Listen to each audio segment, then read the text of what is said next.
Canal रे घाट निर्माण पाई ग्रामवासी दाबी।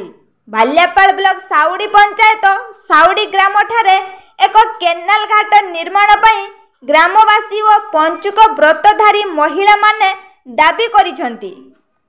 बिस्गादीपुर वार्ड 2 बुढ़ियाणी हनुमान छक साउडी वार्ड 4 स्थानर महिला माने प्रतिवर्ष पंचुक व्रत पाई एही ठारे केनाल रे बुड़ पकाइबा सहित बालुका पूजा करिथांती। केनाल रे घाट नथिबारु लोके अनेक हैराण हेउछंती। प्राय 10 वर्ष हेब सेमाने पंचुक व्रत पालन करि आसुछंती। ग्रामर बाचस्पति मल्लिक, परेश चंद्र मल्लिक, मितिका मल्लिक, गिरिधारी मल्लिक प्रमुख एठारे पक्का घाट निर्माण पाई सरकार तथा लोक प्रतिनिधि दृष्टि आकर्षण करिसंती। बाचस्पति मल्लिक साउडी ग्राम पंचायत अधीनस्थ बिस्गादीपुर ग्राम 2 नंबर वार्ड जने अधिवासी अटे तथा बाल्यापाल ब्लॉक रिटेलर संघर प्रेसिडेंट अटे।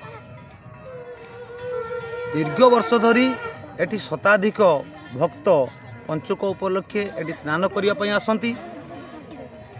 एटी जो छोटिया नालटे अच्छी एटी समुद्र जुआर आसे से जुआर जल से मैंने गाधुंती किंतु नदी रे गाधोइवाई ओह्लैवाई एत सुविधा नहीं। बहुत काद अच्छी तले बार्तीगुड़ा तले ओह्लिकी ऊपर को उठापी असुविधा होची। वर्ष को वर्ष शताधिक भक्त रुंड होती। आमे पाख ग्रामवासी मध्य उपलब्धि करी बहुत थर मध्य प्रशासन को शासन को आमे बहुत तांको गुरुत्व देलुन जे एटा गोटे आपन गोटे घाट 300 मीटर ओसार गोटे पथर साण करंतु जहाँफल लोक मानकर सुविधा हेब। आमे आज गणमाध्यम सरकार को अनुरोध करुछु। एटिकार सरपंच आमर एमएलए सुभाषिनी मैडम को रिक्वेस्ट करुछु एटी तुरंत गोटे घाटर व्यवस्था कले आमे ग्रामवासी तथा एटी भक्तगण निश्चित उपकृत हेबु।